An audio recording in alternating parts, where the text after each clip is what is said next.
అందరికీ నమస్కారం. శ్రీ మాత్రే నమః. ఓం నమ శివాయ. ఓం శ్రీ సాయిరామ్. వృశ్చిక రాశి జాతకులు మీ యొక్క జీవితంలో ఈ రోజున జరిగేది ఇదే. ఇటువంటి ఫలితాలే పొందుకోబోతున్నారు. అలాగే మీ ఇంటి చుట్టూ పదే పదే ఈ దేవత తిరుగుతుంది, కానీ మీరు పట్టించుకోలేకపోతున్నారు. ఈ రోజున ఈ యొక్క సూచనతో పాటుగా ఈ దేవత అనుగ్రహంతో కలిగే శుభ అశుభ ఫలితాలు ఏమిటి, ఏం జరగబోతుంది, ఆ దేవత ఎవరు, తదితర అన్ని వివరాలు వీడియోలో తెలుసుకుందాం. వీడియోని ఎక్కడ కూడా స్కిప్ చేయకుండా పూర్తిగా చూడండి. వీడియో నచ్చితే తప్పకుండా ఒక చిన్న లైక్ అయితే చేసి మమ్మల్ని సపోర్ట్ చేయండి. ఇక ఆలస్యం లేదండి, వీడియోలోకి అయితే వచ్చేద్దాము. ఈ రాశి జాతకులు చాలా అదృష్టవంతులు, కానీ అదృష్టం అనేది మీకు చాలా నిదానంగానే ఉంటుంది. ఫలితం దక్కుతుంది, కానీ చాలా సమయమే పట్టేస్తుంది. వ్యతిరేక దిశలో మీ యొక్క అడుగులు ఇప్పటి వరకు వెళ్తూ ఉండొచ్చు, లేదా మీ యొక్క జీవితంలో కొన్ని అననుకూల ప్రతికూల ఫలితం ఇప్పుడు పొందుకుంటారు, నిరాశలో చెందుండొచ్చు. కానీ ఈ రోజున మాత్రం ఈ రాశి జాతకులు ద్వంద్వ స్వభావం పోతుంది, మనోచాంచల్యం తొలగిపోతుంది. మీ యొక్క భావోద్వేగాలు, సృజనాత్మకత ఎదుటి వారికి అర్థమవుతాయి. దీని వలన సహజంగానే మీలో ఒక మార్పు వస్తుంది. మీరు ఒంటరి కాదు అని భావన ఈరోజు మిమ్మల్ని చాలా ఆనందానికి గురి చేస్తుంది. ఈ రాశి జాతకులు ఎదుటివారి వాదనను చూసుకొని కరిగిపోతుంటారు. క్షమించే గుణం ఎక్కువగా ఉంటుంది. చాలా నమ్మకంగా ఉంటారు. వ్యక్తిత్వంలోని వీరికి భిన్నమైన ఆకర్షణ ఉంటుంది. ఎక్కువగా క్రీడలు ఇష్టపడుతూ ఉంటారు. చాలా విషయాల్లో సున్నితంగా కూడా ఉంటారు. పని పట్ల చాలా క్రమశిక్షణతో వ్యవహరిస్తూ ఉంటారు. ఆధ్యాత్మిక విషయాలపైన ఎక్కువగా ఆసక్తి చూపిస్తారు. వీరికి ఆర్థిక లోటు ఎప్పుడూ ఉండదు. ఏ చిన్న తప్పు చేసినా, ఎవరు కూడా చేసినా అంగీకరించరు. ఆవేశపరులు, కానీ మనసులో దుష్టత్వం ఉండదు. కోపాన్ని చాలా వరకు కూడాను కంట్రోల్ చేసుకుంటారు. దానివల్ల మానసిక ఒత్తిడి ఎక్కువ అవుతుంది. తమ పైన కోపగించుకున్న వారిని ఇప్పుడు క్షమించే మనస్తత్వం ఉంటుంది. దుష్టలను సైతం మంచివారిగా మార్చే యత్నం చేయడానికి సిద్ధంగా ఉంటారు. గొప్ప ఊహాశక్తి కలిగి ఉంటారు. వారి ఆలోచనలు గంటకొకసారి మారిపోతూ ఉంటాయి. కూలంకషంగా ఆలోచించకుండా వేగంగా నిర్ణయాలు తీసుకోవడమే ఇన్నాళ్ళ మీ కష్టాలకు కారణంగా చెప్పవచ్చు. స్వభావ సిద్ధంగా మృదు స్వభావిగా దయ కలిగిన వారు. వీరి హృదయం నిర్మలమైనది. రహస్యాలు దాచుకోవడం చేతకాదు. ఎవరైనా వీరితో తమ విషయాన్ని చెబితే వెంటనే వీరు దానిని ఇతరులతో పంచుకుంటారు. ఎంతో సానుభూతి చూపిస్తుంటారు. ఈ రాశి వారు ఆవేశపరులుగా కనిపించిన వారి మనసులో ఏ మాత్రం కూడా ఎదుటి వారిని ఇబ్బంది పెట్టే తత్వం ఉండదు. ఎక్కువ మొహమాటం అదే వీరి ఇబ్బందులకు కారణంగా చెప్పుకోవడం జరుగుతుంది. తమపై కోపగించుకున్న వారిని క్షమించే తత్వంన వీరికి ఒక్కసారి కోపం వస్తే గనక ముక్కంటి కోపంలాగా ఎదుటి వారి వెలవెలలాడిపోవాల్సిందే. చాలా నమ్మకస్తులు. ఒకరికి మాట ఇస్తే నిలబెట్టుకోవడానికి ఎంత దూరమైనా సరే వెళ్తారు. ఎదుటి వారిని గుడ్డిగా నమ్మేయడం వల్ల వీరు కొన్నిసార్లు ఇబ్బందిని కూడా పడ్డ మంచితనం మాత్రం వదులుకోరు. వీరిది స్వచ్ఛమైన ప్రేమ, కల్మషం లేని మనసు. ఈ రాశి ఇంట్లో ఎప్పటి నుంచో ఈ దేవత అనుగ్రహం ఉన్నది, కానీ ఈ రోజున ఆ దేవత అనుగ్రహంతో ఎన్నో రకాల మార్పులైతే మీ జీవితంలో రాబోతున్నాయి. ఆమెను మీరు గుర్తించడం లేదు. గత 5 సంవత్సరాల నుంచి మీ ఇంట్లో మీతో పాటుగా జరిగిన కొన్ని ప్రమాదాలు ఏవైతే ఉన్నాయో అవి త్రుటిలో తప్పిపోయి ఉంటాయి. దానికి కారణం ఎవరు కాదు, అది కేవలం ఆ దేవత అనుగ్రహమే. మీకు ఈ కారణం అనేది కలిగింది. ఆ దేవత ఎల్లప్పుడూ మిమ్మల్ని కాపాడుతూ ఉంటుంది. చాలాసార్లు చూసి ఉంటారు. కొన్ని పనులు అసలు మిమ్మల్ని కంప్లీట్గా ఇబ్బందులకు గురి చేసే సమయంలో త్రుటిలో తప్పించుకుంటారు. ప్రమాదాల నుంచి కూడా చిన్న చిన్న దెబ్బలతో బయటపడుతూ ఉంటారు. ఈ రోజున కూడాను మీకు ఇటువంటి ఒక సూచన వస్తుంది. మీకు కలగాల్సిన కష్టం, మీకు జరగాల్సిన నష్టం నుంచి ఈ దేవత అనుగ్రహంతోనే బయటపడబోతున్నారు. చివరి దశ ఒక వ్యక్తి ప్రమేయంతో మీకు రాబోతున్న కష్టం నుంచి బయటపడతారు. వారు రాకపోతే మీ జీవితం ఏమైపోయేదో అని ఆలోచన కూడా ఇవాళ మిమ్మల్ని చాలా షాక్కి గురి చేస్తుంది. ఆ దేవత మిమ్మల్ని ఎల్లప్పుడూ రక్షిస్తూ ఉంటుంది. మీ నుంచి ఏం కోరుకుంటుంది, ఆ దేవతను మీ రోజున ఎలా గుర్తించబోతున్నారు కూడా తెలుసుకుందాము. ప్రతి ఒక్క మనిషికి కులదైవం ఉంటుంది, కానీ ఈ రోజులో ఎవరికి కూడా వారి కులదైవం గురించి కూడా ఐడియా అనేది లేకుండా పోతుంది. ఇంట్లో ఉన్న పెద్దవాళ్ళు మనకి చాలా చక్కగా ఊళ్ళో ఎక్కడైతే మనం ఉండే వాళ్ళము అక్కడ కులదైవానికి సంబంధించి ఏదో ఒక చిన్న గుడి కానీ లేదంటే మద్నారం కానీ ఉండేది. ఇప్పుడు ఇటువంటివి అన్నీ కూడా పట్టించుకోవడం లేదు. ఇప్పుడు మీకు అన్నీ కూడా ఎప్పుడు కూడా మంచిగా చేసుకోవాలి, ఆరాధించాలి కులదైవాన్ని. ఇలా చేయకపోవడం వలన ఆర్థికంగా కూడా ఎంతో నష్టం జరిగింది. రాశి చక్రంలో అన్ని రాశుల్లోకెల్లా 12 రాశులకెళ్ళ చూస్తే ఆర్థిక పరంగా కూడా ఎక్కువ శాతం నష్టపోయేది మాత్రం వృశ్చిక రాశి జాతకులని మనం చెప్పుకోవచ్చు. ఇప్పుడు మన ఈ రాశి వారు ఆర్థికంగా నష్టపోయినట్టుగా ఏ రాశి వారు నష్టపోలేదు. ఇంకా ఆ నష్టం నుంచి కూడా కోలుకోలేకపోతున్నారని కూడా గమనించవచ్చు. దీనికి కారణం కులదైవాన్ని మర్చిపోవడం.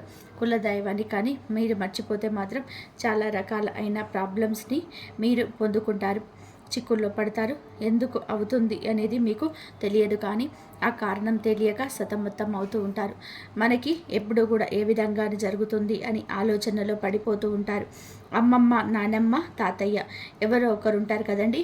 మీ కులదైవం ఎవరో తెలుసుకొని, కులదైవం ఎవరనేది తెలుసుకొని కుదిరితే వాళ్ళ విగ్రహాన్ని కానీ లేదంటే పటాన్ని కానీ తెచ్చుకోండి. అలా కుదరకూడదు అనుకుంటే మాత్రం ఖచ్చితంగా కులదైవం పేరు ఏమిటి అని తెలుసుకొని నిత్యం ఈ రోజు నుంచి స్మరించడం మాత్రం మొదలుపెట్టండి. ఎవరు ఇలాంటిని పట్టించుకోవడం లేదు. కులదైవం ఎవడో తెలుసుకోండి. మీ ఇంట్లో ఫోటో లేకపోయినా దేవత పేరు తలుచుకొని ఆరాధించుకుంటూ నిత్యం కూడా పూజించుకోవాలి. మీ కులదైవం ఎవరు కూడాను కామెంట్ రూపంలో మాకు తెలియజేయండి. ఇలా చేస్తే మీకు ఆ దేవత మరి కటాక్షం మరింత పెరుగుతుంది. ఇంకా చేయాల్సిన ఇంకొక పని కూడా ఉంది. కులదైవం గురించి తెలుసుకొని మంచి రోజున పెద్దవాళ్ళతో మాట్లాడుకొని ఇంట్లో ప్రతిష్టాపన చేసుకోండి. ఏది కూడా దైవం అనుగ్రహం లేనిదే పొందలేము. దైవానికి సంబంధించిన ఎటువంటి పని అయినా సరే నెగ్లిజెన్సీ అస్సలు మంచిది కాదు. కులదైవం గురించి పెద్దవాళ్ళను అడిగి తెలుసుకొని ఈ రోజున మీరు ఆరాధన చేసుకోవడం మొదలుపెట్టండి. ఇంట్లో కుదిరితే స్థాపించుకోండి. ముందుగా చేయాల్సిన పని ఏమిటంటే పక్క వాళ్ళను ఈ రాశి జాతకులు ఎక్కువగా నమ్మిస్తూ ఉంటారు. ఈ రోజు నుంచి ఆ పని విషయంలో మీరు అశ్రద్ధ వహించవద్దు. కుటుంబ సభ్యులు చెప్తున్న పట్టించుకోకుండా స్నేహితులను కానీ బంధువులను కానీ లేదా వారి చేసుకులు కానీ మీతో ప్రేమగా మాట్లాడితే మరి నమ్మేస్తూ ఉంటారు. కానీ ఈ రోజున ఇలాంటి కష్టం మీ జీవితంలోకి తొంగి చూస్తుంది. మీరు ధన నష్టం కావచ్చు, లేకపోతే షూరిటీ సంతకాల వలన కలిగే నష్టం కావచ్చు. ఈ రోజున వారి రూపంలో కలగబోతుంది. చివరాఖరిలో ఈ యొక్క జీవిత భాగస్వామి కానీ కుటుంబ సభ్యుల వల్ల కానీ ఆ యొక్క నష్టం కష్టం నుంచి బయటపడబోతున్నారు. ఇదంతా కూడా కులదైవం అనుగ్రహంగా చెప్పవచ్చు. మాటల మధ్యలో కుటుంబంలో కానీ లేకపోతే ఏ విధంగానైనా సరే ఈ యొక్క చర్చ నడుస్తుంది. భగవంతుడే మిమ్మల్ని కాపాడాడు, మన కులదైవమే కాపాడింది, లేదా మన ఇష్టదైవమే కాపాడింది, ఇలాంటి చర్చ నడుస్తుంది. ఈ దేవత మీ ఇంట్లోనే ఉంది, మీరే పట్టించుకోవడం లేదని ఖచ్చితంగా కూడా కులదైవం గురించి ఈ రోజున ఆలోచించి మీరే నిర్ణయం తీసుకోండి. ఎప్పుడు కూడా పక్కన వారిని గుడ్డిగా మీరు నమ్ముతూ ఉంటారు. ప్రతి ఒక్క విషయాన్ని కూడా వారికి అంత చెప్పేస్తూ ఉంటారు. ఎప్పుడు చూసినా ఎంతో శ్రమ పడుతూ ఉన్నారు. అలాగే ఒక పని ఎంత శ్రద్ధగా చేస్తున్నా చివరాఖరి సమయంలో అది విఫలమవుతుంది. దానికి కూడా కారణం ఇదే అయ్యి ఉండవచ్చు. ఏ పని చేయాలనుకున్నా కూడా ఇక ఎవరికి కూడా చెప్పకుండా ఎంతో కష్టపడి శ్రద్ధగా చేయండి. మీ మీద నమ్మకం పెట్టుకోండి. దైవం మీద కూడా నమ్మకం పెట్టుకొని మీ పనిని మీరు చేసుకోండి. పని అయ్యాక అప్పుడు పక్క వారికి చెప్పండి. ఈ రోజున ఒక్కసారి ఇలా ట్రై చేయండి, మీకే తెలుస్తుంది. ఎటువంటి ఆటంకాలు లేకుండా ఎంత చక్కగా మీ పని అనేది పూర్తి అవుతుంది. వేరే వాళ్ళ నుంచి సపోర్ట్ అనేది ఈ రోజున దొరకదు. కానీ కాస్త సపోర్ట్ అనేది దొరికితే మాత్రం మీరు అవకాశాన్ని అందుకుంటారు. కానీ మీకు ఆ సపోర్ట్ లేకపోవడం వల్ల ఎక్కువ ఫెయిల్ అవుతూ ఉన్నారు. ఇక మీదట మీరు బాధపడవలసిన అవసరం లేదు. గ్రహాల్లో మార్పు జరగడం వలన ఇప్పుడు మీకు చాలా అనుకూలంగా పరిస్థితి మారుతుంది. గత జన్మ పుణ్య ఫలాలు పొందుకుంటారు. ముఖ్యంగా దైవిక కారణాలు సేవ చేసేటప్పుడు అద్భుతమైన అంతర్దృష్టి, సూక్ష్మ గ్రహణ శక్తి కలిగి ఉంటారు. కష్ట సమయంలో ఆధ్యాత్మిక సాధన గొప్ప ఊరట ఇస్తుంది. ఈ రాశి వారికి ఈ రోజున అంతర్గత సంఘర్షణ మీ మనసులో కనిపిస్తుంది. ఈ యొక్క సంఘర్షణ జరిగే సమయంలో మీ యొక్క మాట విషయంలో, చేతుల విషయంలో జాగ్రత్త, నూతన కార్యాల విషయంలో జాగ్రత్త.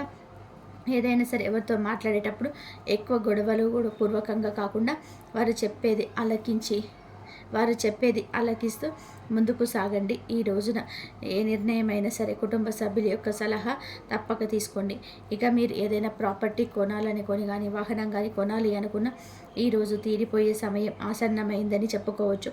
స్టూడెంట్స్ ఎవరైతే కష్టపడి చదువుకొని ఎగ్జామ్స్ రాశారో, విదేశాల స్టడీ కోసం అప్రోచ్ అయ్యారో ఈ సమయంలో మంచి అనేది స్టార్ట్ అవుతుంది. మీ హెల్త్కి సంబంధించిన కొన్ని విషయాల్లో అయితే జాగ్రత్తగా ఉండండి. ఇక నుంచి మీకు కాస్త హెల్త్ ప్రాబ్లం అనేది వచ్చే అవకాశం ఉంది. పెద్దగా గాబరపడాల్సిన అవసరం అయితే లేదు, కానీ పెద్ద పెద్ద అనారోగ్య సమస్యలు అయితే ఏమీ ఉండవు. ఎక్కువ చిరాకుగా ఉండేలాగా ఉంటుంది. చిన్న చిన్న ఆరోగ్య సమస్యలు ఒకదాని తర్వాత ఒకటి మరొకటి వస్తుంది, చిరాకుగా ఉంటుంది కదా, అలాంటి సమస్యలే వేధిస్తాయి. అలాగే ఆహారం విషయాలు శ్రద్ధ వహించండి. రోజు మొత్తం కూడా చేయాల్సిన వ్యాయామం ఏదైతే ఉందో కాన్సన్ట్రేషన్గా చేయండి. అలాగే ఈ విధంగా చేసుకుంటే సరిపోతుంది. హెల్త్ కూడా మంచిగా మారిపోతుంది. ఇక నుంచి మీరు దేనికి కూడా భయపడద్దు, ఎందుకంటే ఇక నుంచి మీకు ప్రతి ఒక్కటి కూడా చాలా మంచి జరగబోతుంది. మీరు చేయాల్సిందల్లా కూడా కేవలం కులదైవాన్ని ప్రసన్నం చేసుకోవంటే సరిపోతుంది. కులదైవానికి ధూపం దీప నైవేద్యాలు ఇవన్నీ కూడా నిత్యం ప్రతి ఒక్కటి కూడా పెట్టుకొని ఆ దేవతను ఆనందపరచుతూ చాలు. తద్వారా మీరు ఇట్లే మారిపోతుంది. వీలైనంతలో పేదవారికి దాన ధర్మాలు చేయండి. అన్నదానం, వస్త్రదానం లేదా పేదవారికి అన్నార్థులకు చేతనైన సహాయం చేయండి. తద్వారా ఎక్కువ పుణ్య ఫలాన్ని పొందుకుంటారు. అలాగే గోమాతను ఆరాధించండి, ఎందుకంటే గోమాత సకల దేవతల యొక్క స్వరూపం. ఇలా గోమాతను ఆరాధించడం వల్ల జీవితంలో ఎన్నో శుభ ఫలితాలు పొందుకుంటారు. ఎందుకంటే సకల దేవతల యొక్క ఆశీర్వాదాలు మీకు తోడుగా ఉంటాయి. ఇంట్లో నిత్యం దీపారాధన చేసుకోండి. దీపం వెలిగించి దేవుణ్ణి ప్రార్థించడం వల్ల కోరికలు త్వరగా నెరవేరుతాయి. మనసులోని భావాలను భగవంతుడికి త్వరగా చేరుతాయి. తులసి ముందు కూడా దీపం వెలిగిస్తే సకల శుభాలు కలుగుతాయి. ఈ రాశి వారి జీవితంలో ఆకస్మికంగా అనుకోకుండా హఠాత్తుగా ఈ రోజున ధన ప్రాప్తి కూడా కలగబోతుంది. మీరు ఊహించని ధనలాభం కలగబోతుంది. కావున మీ యొక్క ధనాన్ని నిలబెట్టుకోవడానికి మీకు బాగా కలిసి రావడం కోసం ఈ యొక్క పరిహారం కూడా పాటించండి. మంగళవారం రోజు కానీ, గురువారం రోజు కానీ, శుక్రవారం రోజు కానీ, శనివారం కానీ ఒక గాజు బౌల్లో కొద్దిగా రాళ్ళోపు తీసుకొని దాని మీద మూత పెట్టి ఇంట్లో ఈశాన్యంలో పెట్టండి. ఈ పరిహారం మీకు ఆకస్మిక ధన ప్రాప్తిని కలుగజేస్తుంది. చాలా సులభమైన పరిహారం. ఒక గాజు బౌల్ తీసుకొని అందులో మెత్తటి ఉప్పు కానివ్వండి, దొడ్డుప్పు వేసి దాని మీద మూత పెట్టండి.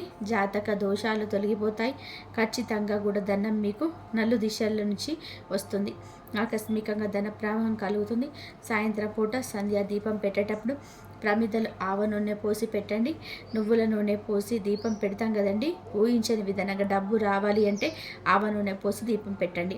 దీపం కొండెక్కాక మిగిలిన ఆవ నూనెను ఎక్కడైనా దగ్గరలో చెట్టు మొదట్లో పోయండి. కనీసం 40 రోజులు ఇలా ఖచ్చితంగా చేస్తే ఆకస్మిక ధన ప్రాప్తి యోగం కలుగుతుంది. అలాగే అశోక చెట్టు చివరి వేరు ఉంటుంది కదా, వేరు కత్తిరించి తెచ్చుకొని గంగాజలంతో కడిగి శుభ్రం చేసి పూజా మందిరంలో పెట్టుకోండి. ఇలా పెట్టుకున్న ఆకస్మిక ధన యోగం కలుగుతుంది.